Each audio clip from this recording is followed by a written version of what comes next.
Hello, and welcome to episode 89 of TBR, the To Be Read podcast, where we talk about the books we love and the topics that interest us. I'm Patrick Stemp, and with me, as always, are Michael Ronn. How are you, Michael? Great, Patrick. How are you? Good. And John L. Monk. How you doing tonight, John? I'm doing great. Thanks. So tonight we are going to be talking about sorry, getting a cat out of the way here. Tonight we're going to be talking about favorite female protagonists. And before we get to that, we'll do our weekly roundtable and talk about what we've been reading over the past week. And John thinks I've been picking on him, and because I always go left to right. For some reason, that's always starts with him. So we'll start with Michael tonight. Okay. How's your week in reading been? Actually, I had a really good week. This is probably one of the best weeks I've had, actually, in terms of amount of books that I've read. So I finished a poetry collection called Everything Neon, and that is by Bud Smith. That is a contemporary poet that I like a lot. I admire him a lot. Kind of love poems, but kind of quirky and twisted, almost like I guess maybe some other poets I've mentioned on the show, but I won't go too deeply into that. But suffice to say, I started that, and I really enjoyed it. I also read How Authors Sell Publishing Rights, which is a new book that's fresh off the press from the Alliance of Independent Authors, which is authored by Orna Ross and Helen Sedgwick. And if you guys aren't familiar with the Alliance, they do great things for indie authors to promote the rights and awareness of indie publishing. So that was a good book. It's longer than I thought it would be.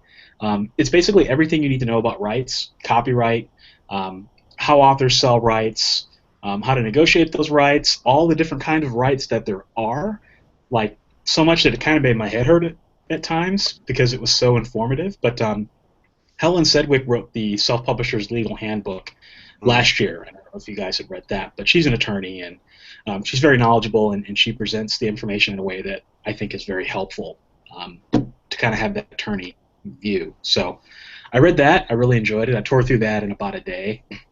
And then I also I finished Ken by Keelan Patrick Burke that I had mentioned last week that Zach Bohannon had recommended. Fantastic book. It's funny. I wish that I had read this book before we had our episode last week, because I think that it's like the perfect example of. I mean, this book. I don't know how to describe it. Like, it just. We talked about all the stuff that's kind of like unacceptable to us last week. This book like ticks off all those boxes, right? Yeah. Gratuitous violence, yeah. Curse words every other page, yeah. Some incest, yeah. Genital mutilation, okay. I mean, just about everything you can imagine is in this book. But what was interesting is that it reminds me of Deliverance, if you guys have read that. But it's like Deliverance on steroids. Like, basically the premise of the book is that it starts off with this woman who's crawling through this field. She's been abducted on a hiking trip with a couple of her friends and by a cannibalistic family. And the family's basically killed all of her friends and raped her and mutilated her, and they cut out one of her eyes. Just really brutal stuff. Oh. And what was interesting is that it starts like that. And this family, what I thought was really cool is that the family is, in a sense, the main character. Like, they really get inside the head of this kid who's, has these cannibalistic parents, and they believe that it's their God-given right to hunt humans, and it's just some pretty sick stuff in this book, but I really enjoyed it. So yeah. That being said, I guess it goes to show you what I said last week, that when you read a book like that's over the top, ultimately it's about the story, and I think the story was really fantastic in this book. So. If those, I would totally recommend this one, and this will probably be on my top 10 books. When we get to the end of the year, Wow. Of books that I enjoyed. The writing was just fantastic. I mean, it was gratuitous as heck, but I love the characters. It's great. And so yeah, I read that, and then if that wasn't enough, I picked up my first John Grisham novel. So I'm reading Grey Mountain. That was recommended by Dean Wesley Smith as part of a course I'm taking with him. So I'm reading that for pleasure and also to study some of the techniques that Grisham is using. So I'll be able to talk more about that next week. Okay. How about you, John? Can I go first next time? Because I can't follow that. That was amazing. Yeah. Hey, you can't have your cake both ways, man. All right. Well, I was beta reading a book by Aaron Sykes. It's the second book, Gods of New Orleans, and I actually like it more than the first book. I like the first book, but this one is just like he's just nailing it. I love the gods, the magic system, the characters. He's getting it's almost literary and sort of the depths that he's taking. You know, when you read a fantasy novel, you know, there's swords and dragons and damsels in distress and stuff like that, and all the popular tropes. But you know, maybe you don't remember the names of the characters a couple of weeks after you've read it, or days even. And this one, like, you know, I'm sitting here, I close the book, and I'm thinking about it after I've closed the book. There's this, he really gets into racism, of all things. It's like back in the 20s and stuff like that. There's a lot of racial tension going on, a lot of intolerance, a lot of, you know, people being treated badly, and it's just a really interesting, it's a really interesting book, and I still can't top you. So yeah, anyway, there you go. So I'm only 50% through. Next week, or rather this week, I plan on reading our February challenge book. I have to put this one aside because I don't know how much time I need for that.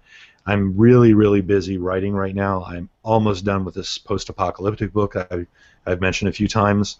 I'm like on the last chapter. It's spent the whole weekend writing. So, did you check out Life After People or Life After Humans? That the documentary. Yeah.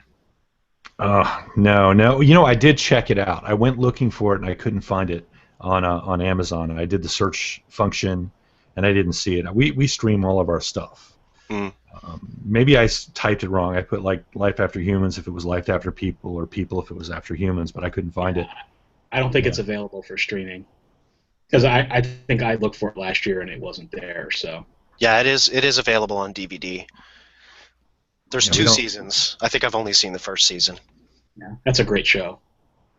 I want to see it. Yeah, we definitely looked for it, but we didn't find it. I almost forgot what it was, and I was like, oh wait, that was post-apocalyptic, or could have been after peopleiptic, I guess.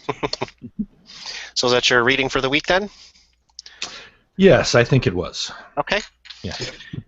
So let me get rid of another cat. There we go. So this week I read Brilliance by Marcus Saki. This is a book that just I think it just kind of popped up when I was poking around looking. It popped up as sort of a popular book right now. So rather than trying to explain it to you myself, I'll read the little blurb to get me started here. So in Wyoming, a little girl reads people's darkest secrets by the way they fold their arms. In New York, a man sensing patterns in the stock market racks up $300 billion. In Chicago, a woman can go invisible by being where no one is looking. They're called brilliants, and since 1980, 1% of people have been born this way. Nick Cooper is among them, a federal agent. Cooper has gifts, rendering him exceptional at hunting terrorists. His latest target may be the most dangerous man alive, a brilliant drenched in blood and intent on provoking civil war. But to catch him, Cooper will have to violate everything he believes in and betray his own kind. And I absolutely loved this book. Awesome. Sucked me right in. The writing is fantastic. It's just a smooth, easy read. Like, there was nothing at any point in the book that pulled me out of it. The idea of the brilliance, I mean, some people say, oh, it's, you know, too much like X-Men, or which it's not, because they may be, they're not necessarily mutants. They kind of are, but they're, you know, sort of the next sort of evolutionary leap, but they're not like, you know, they don't have claws growing out of their hands or anything like that. They have special abilities. They can see things, and they can see patterns, and so the main character is a fantastic guy to sort of go through the story with. The story is told in sort of 3 big sections where, you know, at the end of each, things kind of get twisted around and to pull you into the next part of the book. And it really is, it's a thrill ride, and there's lots of adventure and action. And I just loved this book from page one right through to the end. There's 2 more books in the series. They're all 3 of them are in Kindle Unlimited. So if you're a member of the Amazon Prime program, you can get them for free. I would highly recommend, you know, checking out book 1. I've got the next 2 on my Kindle and ready to go. But in the meantime, today I started reading Brandon Sanderson's Calamity, which is the 3rd book in the Reckoner series. Should be the 3rd and final book. And I've been waiting for this one for a while, ever since I finished books 1 and 2. So I'm going to bang through this one first, because I know it'll be a thrill ride as well, and then I think I'm going to go back. I also have to finish reading the Stanley book that we're doing for our Book of the Month, but then I think I'm going to go back to the rest of this series, because I just really enjoyed it. I'm going to have to check out some of his other stuff too, because I just really enjoyed his writing. Yeah, I bought Brilliance last year. I just hadn't gotten around to reading it, so Sounds awesome. I'll have to check it out. Yeah, I'm excited to read that now. It's really, I love that description. That was just fantastic. Mm-hmm. Yeah, it's a really cool story. So with that, we can move on to our topic of the week: favorite female protagonists. So I know we're going to get into a list here, and obviously I think with topics like this, we don't limit ourselves to just books. We'll probably also talk about movies and maybe even some TV shows, but in the interests of time, which we do have plenty of, but if you had to pick one, who's at the absolute tippy top of your list before we start working down those lists? I have mine. Do you know? Tough. You have one?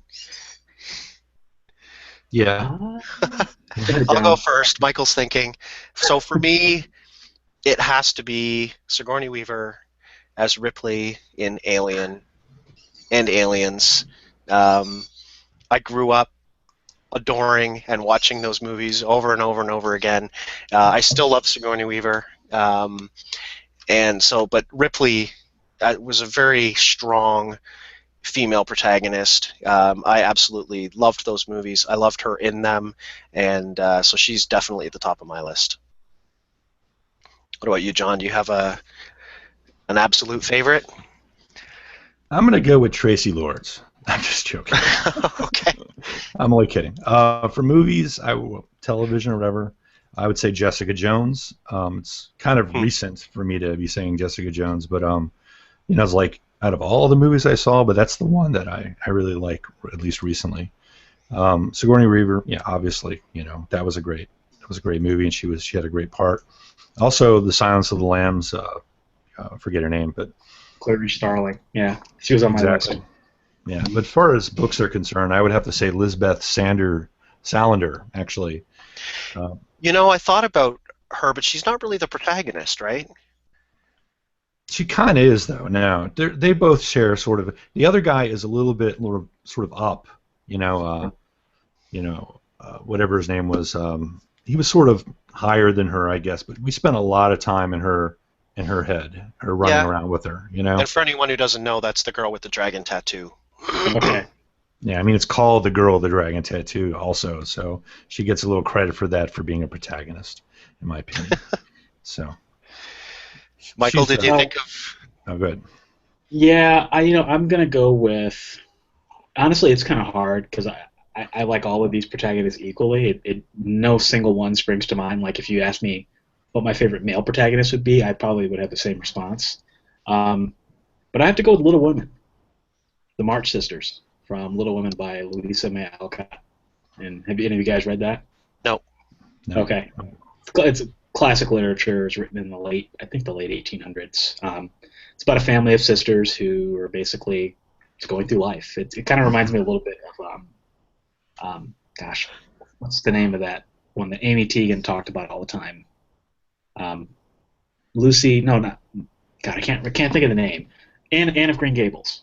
Oh, yeah, okay. Anne of Green Gables. It's like that kind of same vibe where you're kind of in their heads, you're in their lives, they're going through life, they're kind of, they're in their teenage years, and at the point where everything is kind of up in the air, and they're balancing the duties to their family, and their parents are getting older, and love, and all those things. And I guess I remember loving those characters as I read them, and yeah, it's just great family. That was when I went through that list. I think the reason I picked them is because they were the most vivid for me. Okay. Who else? Who else do we have I on our have a whole lists? list, so I can start. Go ahead. So the first one that sprung to mind for me were two characters from this particular series, and that is Thorn and Grandma Ben from Bone, which Okay. you read, Patrick. So great character. I love Grandma Ben. She was great. Like, how can you not love Grandma Ben, right? Like, The crotchety strong, old, determined. crotchety Right, old woman. exactly. Yeah. But she sacrificed for her granddaughter, and she's ultimately trying to protect her. And I love the fact that she survived, and that I love that, and I love Thorn too, and I love that little faux romance with Funny Bone, With Bone. Yeah. Yeah, that's a good Bone one. or Phony or whatever you call him. I don't think they ever released a pronunciation guide for his name, but yeah, it just spring to mind. Just a great graphic novel series, and just someone who's stuck out at me as a really great hero. Okay. I'm gonna go. I'm gonna add one to the list, and this will be both book and a movie. But Contact. So the role that Jodie Foster played in the movie, obviously. And I don't think I've ever made it through the book. I think that's another book that I may have tried to read when I was a little too young for it. But that's a movie and a story that it's another one that I thoroughly enjoyed when it came out. Seen it a bunch of times. I love her character, the plucky scientist that discovers this signal. You guys have, I'm sure both of you have either seen or read Contact. I saw it. I haven't. I saw the book. No, I saw the movie. I saw the movie. So that's definitely one that I like. Cool. I gotta say too, a lot of these, I was going through my Goodreads list, actively looking for books that I may have read that even had female protagonists. Is there? For whatever reason, there's just not as many of them as there are men in the books that I've read. I had that problem too. That's definitely something I need to change moving forward. Well, I don't want to read a book just because it has a female protagonist. I don't feel that I need to be reading female protagonists just to hit some kind of number or anything. But one of the things I did notice is sort of certain authors that write some female protagonists, like Robert J. Sawyer. Going back through some of his books, his protagonists can tend, I probably shouldn't say tend to be female, but he does sort of flip back and forth. His Neanderthal Parallax that he wrote, God, years ago, it's a trilogy, I think, and it followed Mary Vaughan, who was a scientist, and they sort of get connected to this other world where Neanderthals were the primary species that survived rather than us. And so the male lead is one of these Neanderthals that comes into our world, and there's sort of a romance between those two. But that was a fantastic series. Rollback is another one of his that has a female protagonist, so he's a good author for that. He writes hard sci-fi. That character is Dr. Sarah Halifax, and she's working on decoding an alien message, and the rollback is basically this procedure that can sort of roll back your age. So she's kind of running out of time in decoding this message, and she's like the only one who can decode it. So she agrees to have this procedure, or the government's going to pay for her to have this procedure, but she only agrees to do it if her husband can have it as well, because they're both very old. And the procedure works for him. It doesn't work for her. So now her husband is a lot younger than she is now, and she's stuck at the same age, and she's got this message to decode, so it's messing with her relationship with her husband, and that's another one. And I'll let you guys go next. John, you got quiet over there. Yeah, because I'm being contemplative and mysterious. I will say that for most of my adult life, and whenever I started reading, I guess, I have purposely sort of avoided female protagonists, and it's a shame too because I missed out on a lot. The truth is I've always read the male protagonist because I like to sort of imagine myself the guy with the sword or the magic powers or whatever, and it's hard for me to imagine me the guy with the sword if it's a girl with the sword, right? And I wasn't as interested in the romancy stuff, although I didn't mind if there was romance in the story. It's I don't know. Just me. I thought like I want to read a book about like the guys with the swords and stuff like that. However, um, there is one book. It was the first book I ever read, really, from a female protagonist point of view, which sort of I loved. I looked forward to reading, and I just tore all the way through. And you guys might laugh, but I wonder if you've read it. It's called Pulgera the Sorceress. Have you read it? Never heard of it. Oh, No. it's well, you'd want to read the Belgariad first by David Eddings. That I have heard of. Yeah, so you'd read that series first. There's actually two series, the first one and the Malorian, which is the second one. Pretty much the same book, with the words moved around a little bit, which is what David Eddings is known for. However, they're just fun. But Belgarath the Sorcerer and Pulgera the Sorceress are the two first-person narratives by those two individuals, basically talking about their several thousand-year span of life guarding this family of people, the chosen one, essentially, his family. And it was absolutely wonderful, and I loved it. And Pulgera is just a badass, and she's hot. So, Okay. yeah. It's hard to follow. Mhm. Let's see. Let's I have- go with. Oh, No, go ahead, Patrick. I was going to say, and this is, I don't think either of you have read this, but you definitely should. Swan Song by Robert McCammon. Mhm. And the character of Swan, the young girl with the sort of mystic abilities that you learn about throughout the book. If you like the post-apocalyptic, now would be a good time for you to read it, John. The story, it's kind of like The Stand. I think it gets sort of compared to The Stand a lot, but there's sort of all these, so there's sort of different threads throughout the story.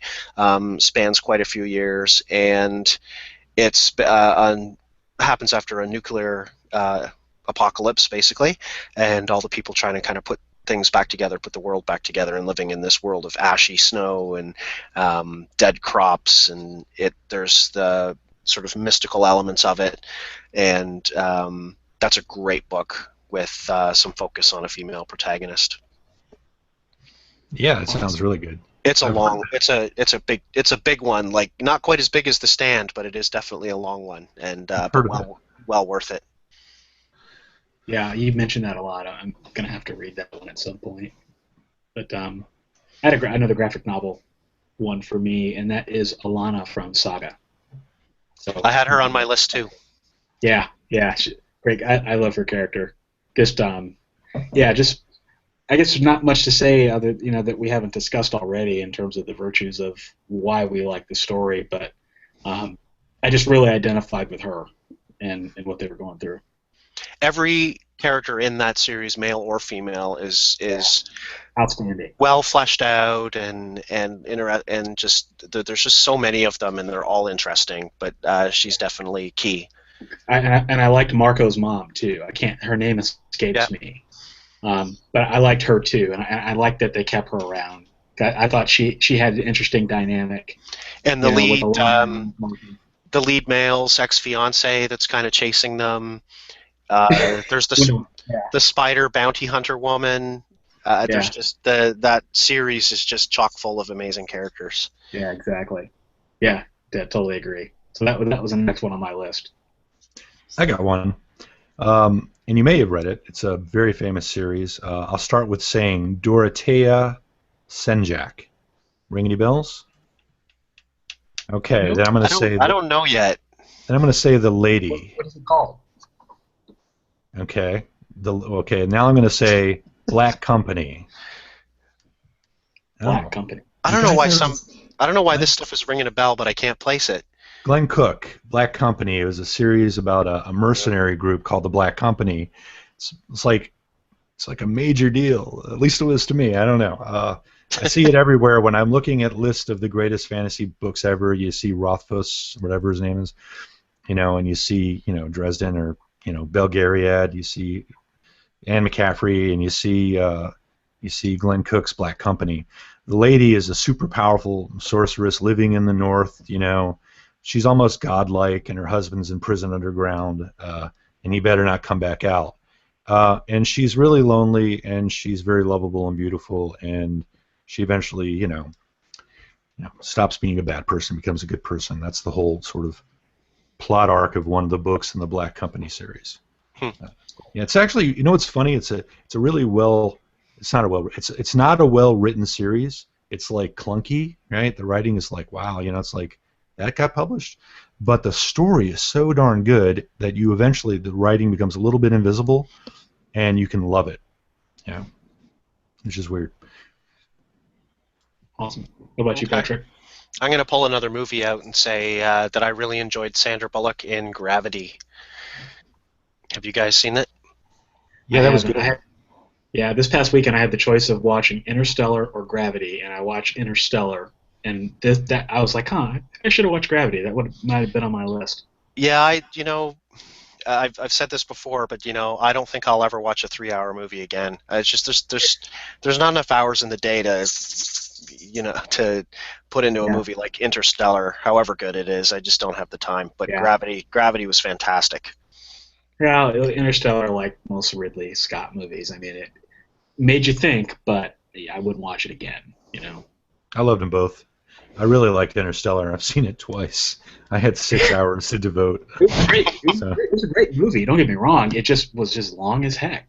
It needed to be as long as it was. But great story though. Yeah, we need to see some economy in storytelling here. I think they've got to stop making these 3-hour movies. It's absolutely ridiculous.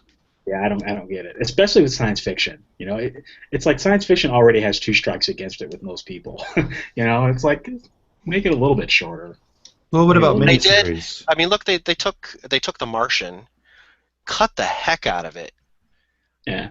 And it was probably a little over 2. It had to have been. They could have easily turned that into a 3-hour movie, but they didn't. And then they turn around and take The Hobbit and turn it into 3-hour movies, which is why I've never seen any of them. I just 90 minutes is perfect. 2 hours is pushing it, but kind of the norm, especially with all the superhero movies and stuff like that. But I just can't. I probably won't watch The Hateful Eight. I certainly won't watch The Revenant because it isn't just long. It looks boring as hell. Except for the bear attack in the beginning, right? I got a question. Are there any 3-hour movies that you've watched that you would never unwatch because of your new policy? Like that? Oh my God, I would stand in line for that again. I don't know. You think back. I think if it's necessary. So I look back to the days when we used to have intermissions at the movie theater. Gandhi, that's a long movie. Lawrence of Arabia. Those are movies that I saw back in the day and never had a problem with it. But I don't know that you'd want to cut those down to 90 minutes or 2 hours. Could Interstellar? So this is the thing. I went and saw Mission Impossible, the most recent one. I can't remember if that's 4 or 5. 5, I think. Good movie, but man, they easily could have cut 45 minutes out and not lost anything. It was way too long. There was just too much. Yeah. There's just too much of a good thing, I guess. Good movie, but too long. So for Interstellar, which you've both seen, could they cut an hour out of that and still have a good movie? Absolutely. Without all the farting around? No, I don't think so. I think so. I think that the second between. First off, I thought the intro. I mean, I liked what they did to build up to the character because you really got a good sense of who he was before he left into space. I thought that took a little too long, but I thought once they were in space, that whole section, this was too long. the thing that's funny is, in our world that we live in today, where like social media and everything's 140 characters and quick little bites, and they say people don't have very long attention spans anymore, and they just want to see season 42 of Survivor, and but people are still willing to sit through a 3-hour movie. So True. Well, because Matthew McConaughey. That's Well, I have to ask easy though. to look at for 3 hours if you. The audience is probably wondering why we're talking about 3-hour movies, and then the answer is, why aren't there any 3-hour movies with a female protagonist? What do you think? Good question. I'm willing to. Well, Maybe the last? Titanic, Oh God. the worst 3-hour movie of all time. I didn't finish What it. It was 3 hours. Conversation over, John. I'll ask you guys because maybe you've seen them and I haven't, but because the movies kind of ruined the books for me. Have you guys been watching the Hunger Games movies? Are any of them 3 hours long? I don't don't know. think so. I don't know. I don't know if they're that long. So there's definitely a very strong female protagonist, either in the story and also in what she's done for, that just whole genre, Katniss Everdeen. But I don't know what the deal is with Jennifer Lawrence. That's her name, right? Mhm. Yeah. I have no idea why she's the highest paid actress in Hollywood right now, or because those movies are terrible. And I actually haven't seen them all, so maybe they get better later on. But oh, I good liked lord, them. I I couldn't. liked I've the never first two. seen it. Yeah, I've seen Jennifer Lawrence in movies, and I've liked her, but I haven't seen any of her movies. but that's definitely another strong female protagonist. She was actually. Sorry. Yeah, I was going to add another one to that, and this one, I mean, you kind of have to discuss, but Hermione Granger from Harry Potter. I wrote that I mean, down. So we're not just sticking with protagonists then. Yeah. She's a protagonist. She's not. I mean, Yeah. I wouldn't call her a support. I mean, I wouldn't call her a supporting character. I mean, she plays a very critical role in all 7 books. I mean, I would argue she's just as much of the main character as Harry is. Her and Ron. That's just me. But Well, guys, don't argue. No, I definitely thought she was. I wrote her down as a protagonist. They share the spotlight, but it's just like Harry's just a little bit more out in front. yeah, So it's kind of like Elizabeth. So I'll give you. I won't give you that she's the protagonist because she's not, but I will give you. I will go as far as to say the story would be completely different if she wasn't in it, which makes her extremely important, right? Well, but I think a story doesn't have to have just one protagonist. Well, that's true, but I'm trying to. So I've only read the first 4. I'm going to say, none of the story takes place from her point of view. So if the book hopped around from Harry to Hermione to Ron, That's true. then I would agree that all 3 of them are protagonists, or on the same team. They have the same goals. Yeah. But yeah, I would totally agree that she's a very strong female character, and as I said, the series would be completely different without her in it. So she's very important. Yeah. I'm going to throw out. I'm going to throw out there the girl with all the gifts. Oh, yeah. How could we forget that? Yeah, that was great. I forgot her name. What was the girl's name? I honestly can't remember either. But the name, but it wasn't a kind of book where her name matters. Well, and then the teacher too, in that book. Yep. But the point of view that we have through the story with the girl with all the gifts, that was a fantastic. John, you haven't read that one yet, I don't think. No, it's one of those looking forward tos that I have in my future. Yeah, totally. That's another good one. My wife read it though. She liked it. She's more critical than like a lot of people. She can be a little bit critical.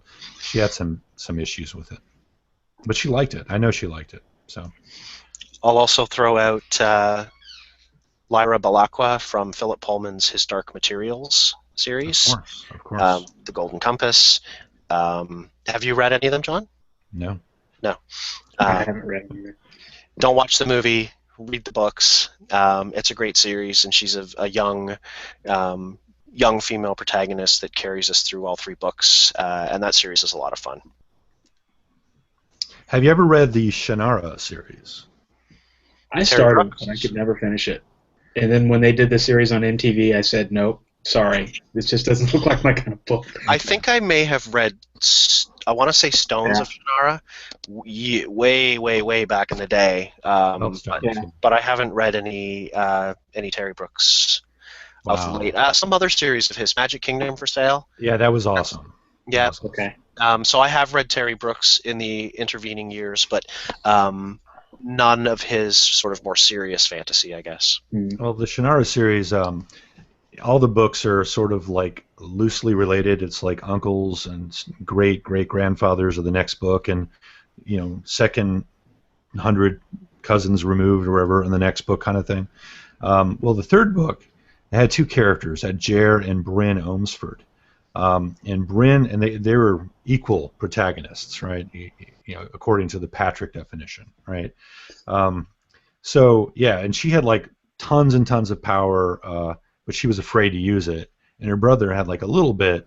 He could do like illusions and stuff, but he loved using it. So there was always that sort of dichotomy.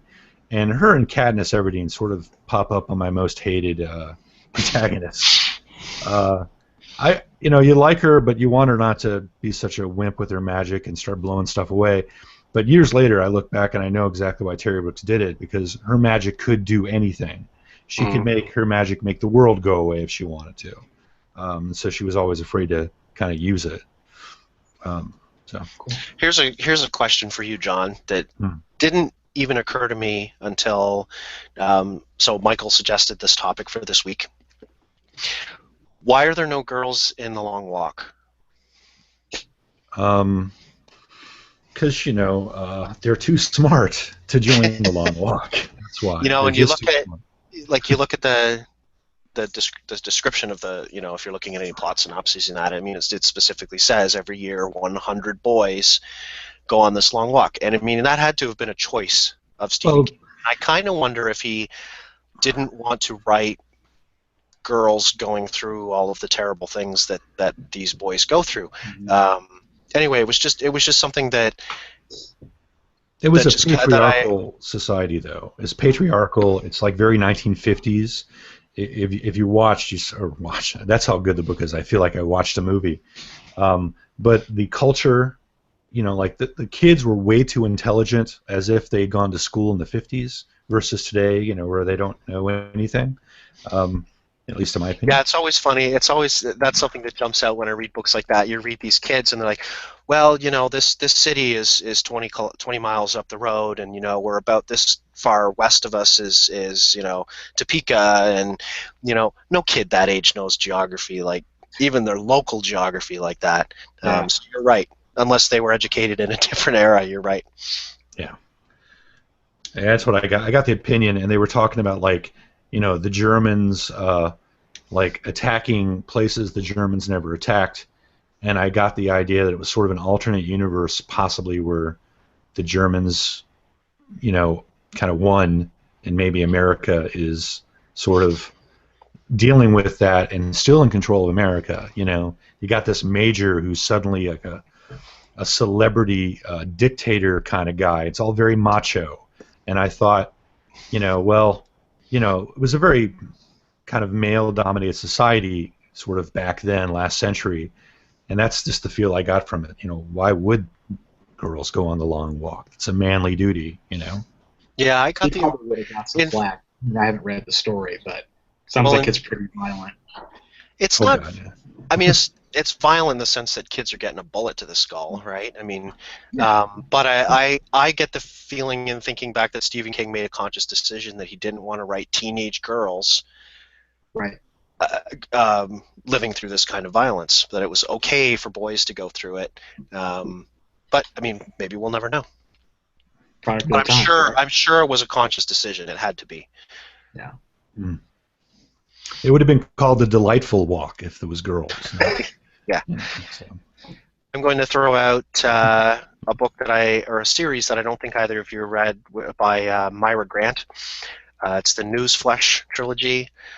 Main character there is Georgia Mason, and she's not the protagonist through the entire series, but she is for you know, one book for sure, and I think like it flips back and forth in the third one if I remember correctly. But her and her brother are vloggers basically during the zombie apocalypse, and they have sort of special license to go out into these sort of dangerous areas. You have to get like a special card kind of from the government to be able to go out, and they do, it's almost like reality television or reporting. They go out into these dangerous areas and record what's going on and get into trouble, and they get ratings by doing this. And that series was a lot of fun, and she's a very strong character, obviously, to be going out into this insanity and dealing with zombies on purpose. That's a fun series, and I think book 1 or book 2 won a Hugo, I believe. That sounds amazing, actually. It sounds like a really good book. Yeah, I don't think you'd ever described it. That sounds really intriguing. She's an author who, and it's a pen name, but I really enjoyed this series. And then I started reading her next series, which Symbiont, I think, was either the first or second. Parasite, I think, was the first book. And I've kind of fallen out of favor, or she's fallen out of my favor. Just the next series that she wrote just doesn't go anywhere. I felt like long passages, drawn out. I waded my way through the first book, started the second one, and I couldn't finish it. It's just nothing happens. So, but the Newsflesh trilogy is great. Cool.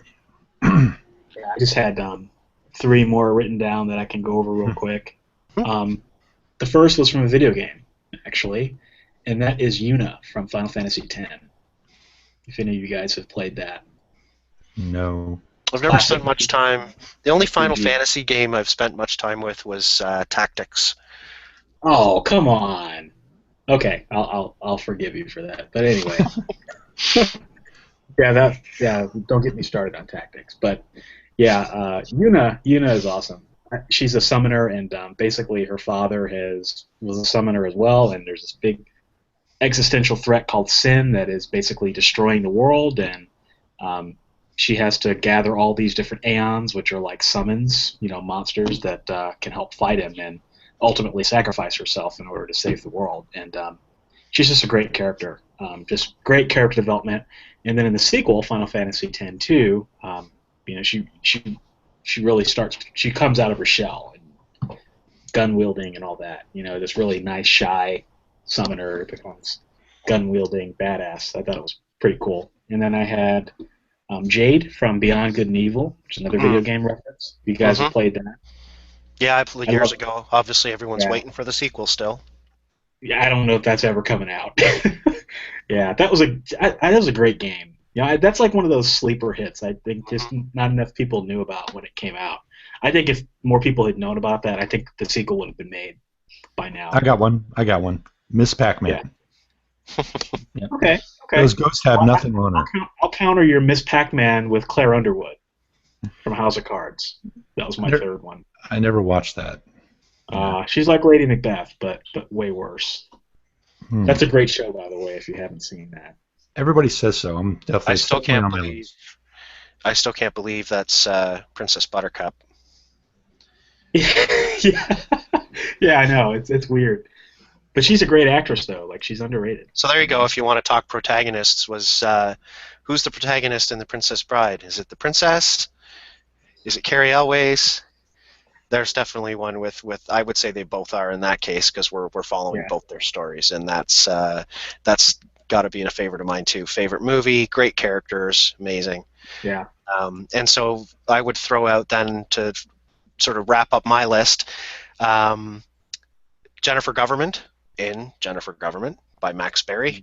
If you've never read Max Berry, I would say start with Lexicon, which is an amazing book. And then, so Jennifer Government takes place in a world where basically corporations own everything, and you take the last name of who you work for. So John Nike, and in this case, Jennifer Government. And I would also mention, and I can't remember her name, but Hugh Howey's Wool. Quite a bit of that follows the single protagonist as she tries to figure out what's going on. I guess in Wool it would be, other than the first story, the other four would follow her, and then as you get into Shift and Dust, he starts to follow some other people. And finally, I guess I'll throw out one more movie, and that would be Jennifer Connelly in Labyrinth, who is not necessarily a strong character, but I guess that's part of the point. Is she's goes from being this whiny, annoying girl who doesn't want to babysit her young brother to finding her strength, I guess. God, I haven't seen that movie in years. Yeah, that was a great movie too. I liked her as well. Yeah, she definitely.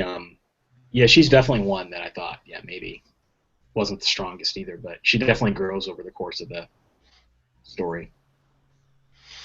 And that wraps up my list. I think Miss Piggy too. I can't forget her. Miss Piggy.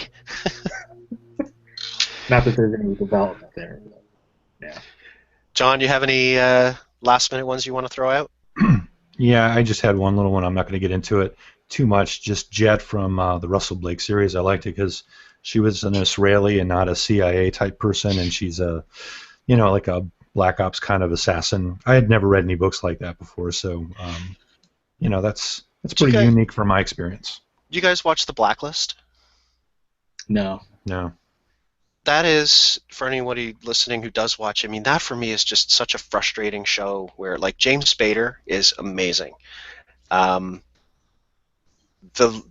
lead, so the lead character is a woman, and she's so frustrating to watch because she, is this trained agent who just makes stupid mistakes, and she kind of whines and cries a lot, but sometimes she can be a real badass, and it's almost like they don't know what to do with her as a character sometimes. But she is quite frustrating to watch. But James Spader is great. It's a great show, but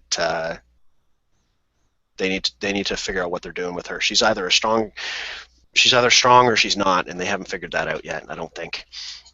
I got one more. Gina Davis in The Long Kiss Goodnight. Hands down, her best. Loved that movie. Hands down. Yeah. But not in crap. What's the pirate movie she was in? Arrgh. One of the worst movies ever made, I think. Caribbean? Caribbean? No.